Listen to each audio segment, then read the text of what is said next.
எல்லோருக்கும் வணக்கம். நான் Gowri Shankar, civil engineer, KGS பில்டர்ஸ்க்காக திருப்பூர்லேருந்து பேசிகிட்டு இருக்கேன். லாஸ்ட் 2 வீடியோ பார்த்தவங்களுக்கு தெரியும், நம்ம வந்து புதுசாக ஃப்ளையாஷ் பிரிக் யூனிட் வந்து ஆரம்பிச்சிருக்கோம். ஸோ அதை பார்த்துட்டு நிறைய பேர் என்ன கேட்டாங்கன்னா, நீங்கள் கன்ஸ்ட்ரக்ஷன் ஃபீல்டில் இருக்கீங்களா இல்லை வந்து ஃப்ளையாஷ் பிரிக் சைடு மாறிட்டீங்களான்னு மாதிரி கேட்டிருந்தாங்க. ஸோ கன்ஸ்ட்ரக்ஷன் பண்ணிட்டு தான் இருக்கோம். ஸோ கோயம்புத்தூரில் ஒரு 4 ப்ராஜெக்ட் போயிட்டுருக்கு. பட் டைம் பீயிங் நம்மளால் வந்து ரெகுலராக வந்து வீடியோஸ் அப்லோட் பண்ண முடியாத ஒரு சூழ்நிலை. ஸோ இன்றைக்கி வந்து நம்ம ஃப்ளையாஷ் பிரிக் யூனிட்டில் தான் இருக்கோம். ஸோ இங்கேருந்து நம்ம ஃப்ளையாஷ் பிரிக் வந்து manufacturing process, so raw materials என்னென்ன நம்ம யூஸ் பண்ணுறோம், மார்க்கெட்டில் கரெக்டான குவாலிட்டியில் கிடைக்கிற ஃப்ளையாஷ் பிரிக்ஸை எப்படி ஐடென்டிஃபை பண்ணுறது, இந்த மாதிரி நிறையா விஷயங்கள் வந்து நம்ம வீடியோவில் பார்க்கலாம். கண்டிப்பாக வீடியோ பயனுள்ளதாக அமையும். தென் அது மட்டும் இல்லாமல் இது வந்து கேஜிஎஸ் பில்டர்ஸ் அப்படிங்கிறது கன்ஸ்ட்ரக்ஷனுக்கான ஒரு தளம். ஸோ இங்கே வந்து கன்ஸ்ட்ரக்ஷன் ப்ராசஸ், ஸோ இந்த மாதிரி விஷயங்கள் தான் கொண்டு போகணும்னு நினைக்கிறேன். ஸோ அதனால் இந்த ஃப்ளையாஷ் பிரிக்ஸ்க்காக வந்து செப்பரேட்டாக வந்து அக்னி ஃப்ளையாஷ் பிரிக்ஸ்னு ஒரு சேனல் வந்து ஆரம்பிச்சிருக்கோம். ஸோ இந்த வீடியோவும் அந்த சேனலில் தான் ஃபஸ்ட்டு வீடியோவாக அமைய போகுது. ஸோ அதிலிருந்து ஸோ ஃப்ளையாஷ் பிரிக்ஸ் ரிலேட்டடான போஸ்ட் எல்லாமே வந்து அதில் தான் கொண்டு போகிற மாதிரி நான் பிளான் பண்ணியிருக்கோம். ஸோ வாங்க இன்றைக்கி வீடியோவில் பார்க்கலாம். ஸோ ஃப்ளையாஷ் பிரிக்ஸ்க்கு நம்ம பிரதானமாக யூஸ் பண்ணுற மூலப்பொருளாக பார்த்திங்கன்னா ஃப்ளையாஷ், சிமெண்ட், அப்புறம் குவாரி டஸ்ட். வாட்டர் வந்து போர்வெல் வாட்டர் தான் வந்து யூஸ் பண்ணுறோம். இங்கே ஈல்டு நல்லா இருக்குது. ப்ளஸ் அடிஷ்னலாக அதே சமயம் நம்மளுக்கு சால்ட் கண்டென்ட் இல்லாத வாட்டராக இருக்குது. அதனால் அதே வந்து நம்ம யூஸ் பண்ணிக்கிறோம். இது கூட வந்து நம்ம அட்மிக்சர் வந்து ஒன்று ஆட் பண்ணுறோம், ஒரு கெமிக்கல். அதாவது செட்டிங் டைமை வந்து நம்மளுக்கு மிக குறுகிய நேரத்தில் செட் ஆகணும் அப்படிங்கிறதுக்காக அந்த கெமிக்கலும் வந்து நம்ம ஆட் பண்ணி பண்ணுறோம். நிறைய இடங்களில் லைமும் வந்து அடிஷ்னலாக ஆட் பண்ணுவாங்க. ஸோ அந்தந்த ஏரியாவில் கிடைக்கிற ரா மெட்டீரியல்ஸ் அவைலபிலிட்டியை பொறுத்து இந்த மாதிரி சேஞ்ச் பண்ணி யூஸ் பண்ணுவாங்க. சில பேர் ஜிப்ஸமும் வந்து உள்ளே ஆட் பண்ணுவாங்க. நம்ம பிரதானமாக யூஸ் பண்ணுறது ஃப்ளையாஷ், சிமெண்ட், அப்புறம் வந்து குவாரி டஸ்ட் தான். அந்த ஃப்ளையாஷ்லேயுமே வந்து நிறையா வெரைட்டிஸ் இருக்குது. நம்மளுக்கு வந்து வெட் ஆஷ்னு சொல்லி ஒரு விஷயம் கிடைக்கும், அதே சமயம் ட்ரை ஆஷ் கிடைக்கும். அந்த கலரில் வந்து வேரியேஷன்ஸ் இருக்கும். சிலது பார்த்திங்கன்னா கிரே கலர் சிமெண்ட் கலர்லேயே இருக்கும், அது வந்து ஒயிட் ஆஷ்னு சொல்லுவோம். சிலது ப்ரௌன் ஆஷாக இருக்கும், சிலது பிளாக் ஆஷ் வந்து கிடைக்கும். நெய்வேலியில் பார்த்திங்கன்னா brown ash and black ash வந்து நம்மளுக்கு கிடைக்கும். ஸோ அதோட ஃப்ளையாஷோட அவைலபிலிட்டியை பொறுத்தும் வந்து இந்த ஃப்ளையாஷ் பிரிக்கோட அவுட்புட்டில் அந்த கலர் வேரியேஷன்ஸ் வந்து நம்மளுக்கு இருக்கும். எஸ், இதுதான் வந்து நம்மளோட ஃப்ளையாஷ் பிரிக் யூனிட்டோட சிவில் ஒர்க். ஸோ இங்கே வந்து இந்த ஷெட்டில் நம்ம ஃப்ளையாஷ் வந்து டம்ப் பண்ணி வச்சுருக்கோம். இதற்கு அடுத்த ஷெட்டில் பார்த்திங்கன்னா நம்ம பேட்சிங் யூனிட் வந்து இருக்குது. ஸோ இது வந்து ஃபுல்லி ஆட்டோமேட்டட் பிளான்ட்டு. ஸோ இங்கே வந்து நம்ம வெய் பேட்சிங், அதாவது மெட்டீரியல்ஸை வந்து வெயிட் போட்டு அதை வந்து அந்த ட்ராலியில் தள்ளி கொண்டு போய் மிக்சர் பேனில் பண்ணுறதை பார்த்துருப்பீங்க, டம்ப் பண்ணுறத. பட் இங்கே வந்து அந்த மாதிரி கிடையாது. நம்ம இங்கே வந்து ஃப்ளையாஷ் வந்து இங்கே டம்ப் பண்ணியிருப்போம். இதை வந்து லோடரில் எடுத்து ஸோ மேலே பின்னில் வந்து நம்ம கொட்டிடுவோம். ஸோ அதே மாதிரி இங்கே 4 பின் இருக்குது. இந்த 4ல் வந்து 2 ஃப்ளையாஷ்க்காக, 2 வந்து குவாரி டஸ்ட் வந்து கொட்டுறதுக்காக வந்து நம்ம வச்சுருக்கோம். ஸோ இதிலிருந்து அதே வந்து கீழே வந்து ஆட்டோமேட்டிக்காக நம்ம என்ன வெயிட் வந்து செட் பண்ணியிருக்கோமோ அந்த வெயிட்டை எடுத்துக்கும். ஸோ ஒரு பின்னில் வந்து நம்ம ப்ரௌன் ஆஷ் போட்டிருக்கோம், அடுத்த பின்னில் வந்து ஒயிட் ஆஷ் வந்து நம்ம போட்டிருக்கோம். இப்போ வந்து நம்ம ஆஷ் வந்து அரௌண்ட் ஒரு 140 kgs ரெண்டும் கம்பைண்டாக யூஸ் பண்ணுறோம். தென் குவாரி டஸ்ட் வந்து அரௌண்ட் ஒரு 260 kg வந்து யூஸ் பண்ணுறோம். சிமெண்ட் வந்து அதுவும் வந்து நம்ம உள்ளே பார்க்கும்போது உங்களுக்கு தெரியும். ஸோ ஒரு பின்னில் நம்ம சிமெண்ட் வந்து டம்ப் பண்ணிட்டோம் அப்படின்னா அதிலிருந்து வந்து கன்வேயர் ஸ்க்ரூவில் வந்து சிமெண்ட்டும் வந்து தேவையான வெயிட்டுக்கு எடுத்துக்கும். நம்ம வந்து அரௌண்ட் ஒரு 23 to 25 kg வந்து மிக்ஸை பொறுத்து வந்து நம்ம யூஸ் பண்ணுவோம். தென் வாட்டரும் வந்து ஆட்டோமேட்டிக்காக எடுத்துக்கிற மாதிரி தான் செட் பண்ணியிருக்கோம். இது வந்து நம்ம உள்ளே பார்க்கும்போது உங்களுக்கு புரியும். ஸோ இப்போ இங்கே வந்து நம்ம மெயினாக யூஸ் பண்ணுறது 2 ஆஷ்னு உங்கள்கிட்ட சொல்லியிருக்கேன். So white ash and brown ash. So இந்த ப்ரௌன் ஆஷ் வந்து நம்மளுக்கு எல்லா டைமும் கிடைக்கிறது இல்லை. அது ரேட் வைஸும் வந்து அது ரொம்ப காஸ்ட்லி அப்படிங்கிறதுனால ஸோ அது வந்து அரௌண்ட் ஒரு 30 to 40 kg மட்டும் வந்து நம்ம மிக்ஸ்க்காக யூஸ் பண்ணிப்போம். தென் ரிமைனிங் வந்து ஒரு 100 to 110 kg வந்து ஒயிட் ஆஷ் தான் வந்து நம்ம யூஸ் பண்ணுவோம்.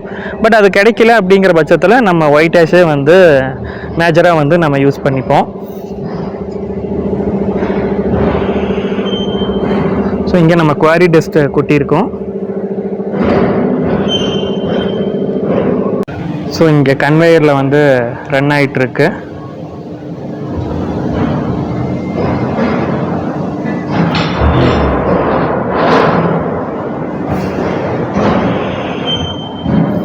ஸோ இங்கே ப்ரௌன் ஆஷ் வந்து வெயிட் எடுத்துட்டு ஸோ அது கன்வேயரில் போயிடும். சேம் வே ஒயிட் ஆஷும் வந்து நம்மளுக்கு எடுத்துக்கும். பேட்சிங் யூனிட்லேருந்து அந்த பின்னாடி நீங்கள் பார்த்துருப்பீங்க போன கிளிப்பில் நான் காமிச்ச மாதிரி. ஸோ அங்கே கலெக்ட் ஆகிற கன்வேயர் பெல்ட்டில் கலெக்ட் ஆகிற மெட்டீரியல் மாதிரி இந்த 2 பின்லையும் வந்து நம்மளுக்கு இங்கே இந்த வந்து பேன் மிக்சரில் வந்து நம்மளுக்கு விழுந்துடும். ஸோ இங்கே வந்து மிக்சிங் ப்ராசஸ் வந்து நம்மளுக்கு நடந்துகிட்ருக்கும். ஸோ இங்கே வந்து சிமெண்ட்டும் வந்து ஒரு சைடு இருந்து வரும், வாட்டரும் வந்துடும். ஸோ இங்கே எல்லாம் மிக்ஸ் ஆகி நம்மளுக்கு அந்த மிஷினுக்கு வந்து இங்கேருந்து இங்கே ஒரு கன்வேயர் மூலமாக வந்து நம்மளுக்கு எடுத்துகிட்டு போக முடியும். ஸோ இது வந்து ஃபுல்லி ஆட்டோமேட்டட் யூனிட்டுங்கிறதுனால அந்த கன்வேயர் பெல்ட்டில் மெட்டீரியல்ஸ் கலெக்ட் ஆகிறது எல்லாமே வந்து டைமிங் தான். சேம் வே அங்கே லோட் செல்ஸும் இருக்கும். ஸோ எவ்வளோ கிலோ வெயிட் அப்படிங்கிறதும் வந்து நம்மளுக்கு அங்கே எடுத்துக்கும். ஸோ அந்த இடத்துல நம்மளுக்கு தண்ணி வந்து இன்லெட் அதுவும் வந்து வெயிட் போட்டு நம்மளுக்கு எடுத்துக்கும். ஸோ ரா மெட்டீரியல்ஸில் இருக்கிற மாய்ஸ்சர் கண்டென்ட்டை பார்த்துட்டு அதுக்கு ஏற்ற மாதிரி நம்ம தண்ணி வந்து ஆட் பண்ணிப்போம். ஸோ இந்த பர்டிகுலர் இடத்துல வந்து நம்ம சிமெண்ட்டை வந்து எடுத்து டம்ப் பண்ணிட்டோம்னா இதில் வந்து ஸ்க்ரூ கன்வேயர்ஸ் இருக்கும். ஸோ அது மூலமாக மேலே எடுத்து அங்கே வந்து லோட் போட்டு ஸோ அந்த லோடு வந்ததையும் நம்மளுக்கு கன்வேயரில் கட் ஆயிரும். ஸோ அதுக்கப்புறம் அந்த லோட் உள்ளே வந்து பேன் மிக்சரில் விழுந்துடும். ஆட்டோமேட்டட் பிளான்ட்டாக போனதற்கான காரணம்னா இப்போ வெய் பேட்சிங்கில் மேன்யுவலாக வெயிட்டை லோட் பண்ணி கொண்டு வந்து பேன் மிக்சரில் போடும்போது மேன்யுவல் எரர்னால் நம்மளுக்கு குவாலிட்டி அஃபெக்ட் ஆகக்கூடாதுங்கிறக்காக நம்மளுக்கு வெய் பேட்சிங்லேருந்து எல்லாமே வந்து நம்ம ஆட்டோமேட்டிக் பண்ணிட்டோம். ஸோ இந்த மிஷினில் நம்ம அந்த கன்வேயர் பெல்ட்டில் மேலே வர்ற ரா மெட்டீரியல்ஸ் மிக்ஸ் ஆகி வர்றது ஸோ இங்கே வந்து நம்மளுக்கு ப்ரெஸ் ஆகி பிரிக்காக வெளியில் வரும்போது இந்த ஸ்டேக்கரில் இந்த நியூமேட்டிக் டைப் ஸ்டேக்கரில் வந்து நம்மளுக்கு அதுவே வந்து ஹோல்ட் பண்ணி பேலட்டில் எடுத்து வச்சிரும். ஸோ பேலட்டில் ஒரு பேலட்டில் பார்த்திங்கன்னா 84 கல் 84 பிரிக்ஸ் வந்து நம்ம அடுக்கிக்க முடியும். இது வந்து 12 பிரிக்ஸ் ப்ரெஸ்ஸிங் அட் அ டைமில் வந்து 12 பிரிக்ஸ் ப்ரெஸ் ஆகும். இந்த மிஷினோட மேக் பார்த்திங்கன்னா கன்வேயர் டெக் அப்படின்னு சொல்லிட்டு கோயம்புத்தூரில் இருந்து பண்ணுறாங்க. ஸோ இவங்க வந்து all over Tamil Nadu even Karnataka and ஆந்திராவும் மிஷின் சப்ளை பண்ணியிருக்காங்க. திருப்பூரில் இந்த மிஷின் ஃபர்ஸ்ட் டைம் வந்து நம்ம தான் வந்து பண்ணியிருக்கோம். ஸோ கோயம்புத்தூரில் நிறைய யூனிட்ஸ் வந்து இந்த பிரிக்கில் அதாவது 12 கல் 15 கல் 18 கல் மிஷின் எல்லாமே வந்து இவங்க போட்டு கொடுத்துருக்காங்க. ஸோ இந்த மாதிரி பேலட்டில் 84 கல் ஸ்டாக் ஆனதையும் ஸோ நெக்ஸ்ட்டு வந்து அந்த பேலட்டை நம்ம மூவ் பண்ணி வச்சுருவோம். இது ஒரு சைடு கம்ப்ளீட் ஆனதையும் இன்னொரு சைடு வந்து ஸ்டேக்கரில் எடுத்து வைக்க ஆரம்பிச்சிரும். இது எல்லாமே வந்து ஆட்டோமேட்டட் ப்ராசஸ். தென் இதை வந்து பேலட்லேருந்து மூவ் பண்ணி வைக்கிறதுக்கு நம்மளுக்கு மேன்யூலாக வந்து பண்ணிக்கணும். ஸோ ஃபர்ஸ்ட் ஒரு நாள் ப்ரொடக்ஷன் வந்து நம்ம இந்த மாதிரி ஷெட்டில் இன்னரில் வந்து ஷேடில் வச்சு நம்ம காய வைக்கணும். ஸோ தட் நம்மளுக்கு வந்து பிரிக்ஸில் எந்த ஒரு ஷ்ரிங்கேஜ் கிராக்ஸும் ஃபார்ம் ஆகாமல் பிரிக்ஸ்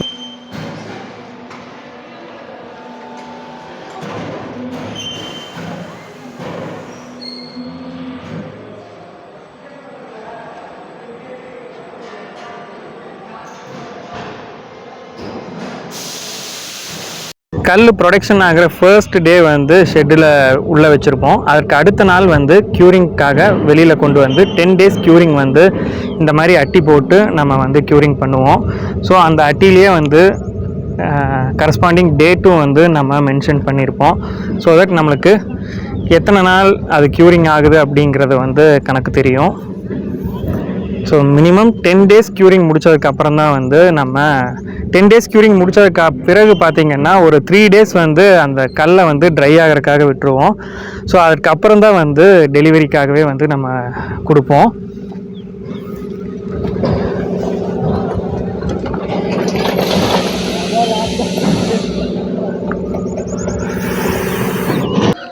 ஸோ இப்போ நம்ம முக்கியமான ஸ்டேஜ் கல்லோட குவாலிட்டி வந்து என்ன மாதிரி இருக்குது. ஸோ மார்க்கெட்டில் நம்ம ஃப்ளையாஷ் பிரிக் வாங்கும்போது முக்கியமாக கவனிக்க வேண்டிய விஷயம் என்ன அப்படிங்கிறத வந்து இப்போ நம்ம பார்க்க போகிறோம். ஸோ நம்ம ஃப்ளையாஷ் பிரிக் வாங்கும்போது கவனத்தில் எடுத்துக்க வேண்டிய விஷயமாக வந்து இந்தியன் ஸ்டாண்டர்ட்ஸில் சொல்லப்படுற விஷயங்கள் என்ன அப்படிங்கிறத பார்க்கலாம். அது நம்ம கல்லோட எப்படி மேட்ச் ஆகுதுங்கிறதும் உங்களுக்கு காமிக்கிறேன். ஃபஸ்ட்டு விஷயம், கல் பார்க்கும்போதே வந்து அந்த சர்ஃபேஸ் எல்லாம் வந்து ஸ்மூத் ஃபினிஷில் இருக்கிறது அவசியம். அந்த எட்ஜஸ் வந்து ஷார்ப் எட்ஜஸாக இருக்கணும். ஸோ இந்த மாதிரி நம்ம தேய்ச்சி பார்த்தோம்னாலுமே கூட அது வந்து உடையாமல் இருக்கணும். சில கல்லெல்லாம் வந்து இதை கையில் நீங்கள் ப்ரெஸ் பண்ணிங்கன்னாவே உடஞ்சிரும். ஸோ அந்த மாதிரி இல்லாமல் ஷார்ப் எட்ஜஸ் இருக்கிறதும் வந்து அவசியமான விஷயம். தென் அந்த எந்த ஒரு இப்போ இந்த கல்லை எடுத்துட்டிங்கன்னா அதோட சைடில் வந்து எந்த இடத்துலையுமே வந்து கிராக்ஸ் வந்து வந்திருக்கக்கூடாது. ஸோ அந்த ப்ரெஸ் ஆகும்போது கிராக்ஸ் இருக்கிறத அவாய்ட் பண்ணியிருக்கணும். ஸோ நம்ம கல்ல எங்கேயுமே வந்து கிராக்ஸுங்கிற விஷயமே கிடையாது. ஸோ இதே மாதிரி தான் வந்து எல்லா கல்லுமே வந்து இருக்கும். நீங்கள் இங்கே இருக்கிற அட்டிலேயே பார்த்தீங்கன்னா அந்த ஷார்ப் எட்ஜஸ் வந்து எல்லா கல்லையுமே இருக்கிறத நீங்கள் நோட்டீஸ் பண்ணலாம். அதே மாதிரி எல்லாமே யூனிஃபார்மாக தான் இருக்கும். ஒரே ஷேப் அண்ட் சைஸில் தான் இருக்கும், ஒரே கலரில் தான் இருக்கும். எதுலேயுமே வந்து கிராக்ஸ் அப்படிங்கிறதே வந்து உங்களுக்கு இருக்காது.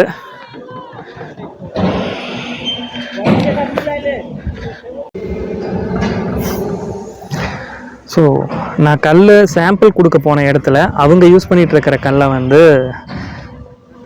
ஒரு கம்பேரிசனை காட்டணும் அப்படிங்கிறக்காக எடுத்து வந்திருந்தேன். ஸோ இந்த கல் வந்து ஒரு இடத்துலேருந்து எடுத்து வந்திருந்தேன். சேம் வே இந்த பர்டிகுலர் கல்லும் வந்து ஒரு இடத்துலேருந்து எடுத்து வந்திருந்தேன். ஸோ அவங்களோட அவுட்புட் ஃபினிஷிங் வைஸில் நம்ம கூட எப்படி மேட்ச் ஆகுது அப்படிங்கிறத உங்களுக்கு காமிக்கணும்னு நினச்சேன். முதல் விஷயம் ஃபினிஷிங் வைஸ் அப்படின்னு பார்த்தீங்கன்னாலும் ஸோ அந்தளவுக்கு நம்ம கல்லுக்கு ஈக்குவலாகவும் இல்லை. தென் கல் சைஸ் வைஸும் நீங்கள் பார்த்தீங்கன்னா நம்ம கல்லை விட ஹைட் வைஸில் ஒரு 0.25 இன்ச்சஸ் வந்து கம்மியாக தான் இருக்குது. ஸோ கல் வாங்கும்போது நிறைய பேர் வந்து கல்லோட டைமென்ஷன் வந்து கவனிக்கிறதே இல்லை. இந்த கல் பார்த்திங்கன்னா நம்மளுக்கு லென்த் வைஸ் எடுத்துகிட்டோன்னா 9 இன்ச்சஸ் இருக்குது. வித் வைஸ் பார்த்திங்கன்னா 4.25 இன்ச்சஸ் இருக்குது. ஹைட் இல்லை திக்னஸ்ன்னு எடுத்துட்டிங்கன்னா 3 இன்ச்சஸ் இருக்குது. பட் இந்த கல் வந்து நம்மளுக்கு அந்த திக்னஸ் அதாவது ஹைட் வந்து ஒரு 0.25 இன்ச்சஸ் கம்மியாக தான் இருக்குது. என்னென்னா இந்த கல் நம்ம கல் நீங்கள் யூஸ் பண்ணும்போது ஒரு சதுரத்துக்கு அதாவது ஒரு 10x10 10க்கு 10 சுவர், 10 அடி நீளம் உள்ள சுவர், 10 அடி ஹைட் உள்ள சுவர் 9 இன்ச் வாலாக கட்டினீங்கன்னா ஒரு 820லேருந்து 830 கல் தான் பிடிக்கும். பட் இந்த கல்லை கட்டினீங்கன்னா உங்களுக்கு 920 கல் வந்து பிடிக்கிறதுக்கான வாய்ப்பு இருக்கும். ஸோ அதே சமயம் கலவை மாட்டரில் வந்து நம்மளுக்கு நிறையா வேஸ்ட் ஆகும். சேம் வே வந்து நம்மளுக்கு வேலையாட்களும் வந்து கொஞ்சம் ஜாஸ்தியாக பிடிக்கிற மாதிரி இருக்கும்.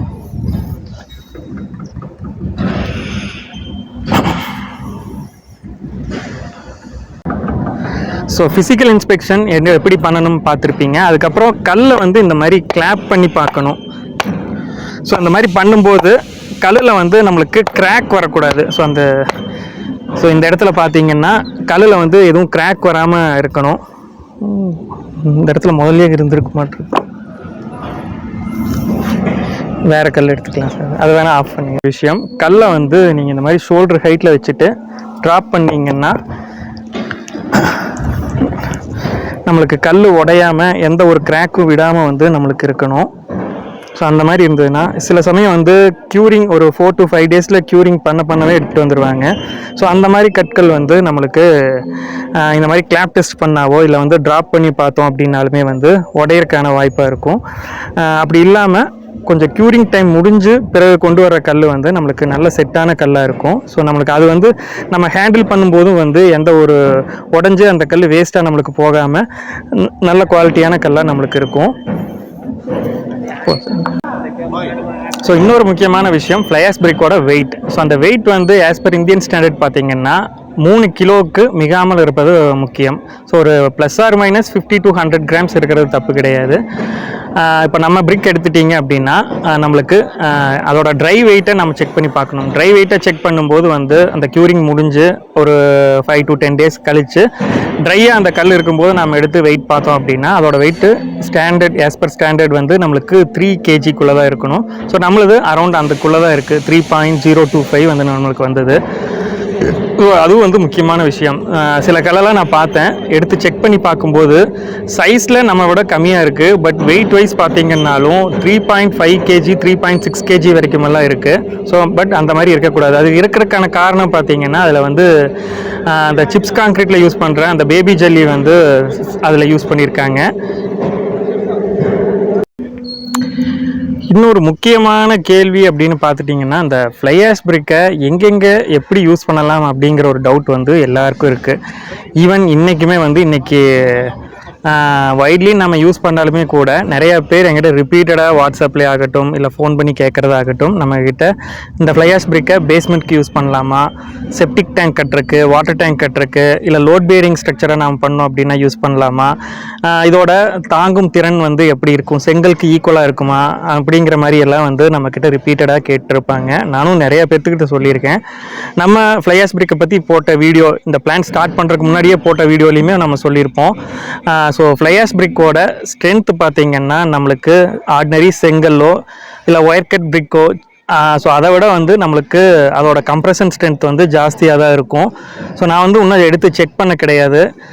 கண்டிப்பாக செக் பண்ணதுக்கப்புறம் அதோட டெஸ்ட் ரிசல்ட்டும் வந்து நான் உங்ககிட்ட கண்டிப்பாக ஷேர் பண்ணுறேன். நம்ம சைட்டில் வந்து ஒயர் கட் பிரிக்கும் நம்ம யூஸ் பண்ணுறோம். ஸோ அதை ரெண்டையுமே கொடுத்து நான் டெஸ்ட் பண்ணி உங்களுக்கு அந்த கம்பேரிஷனும் வந்து எடுத்து காமிக்கிறேன்.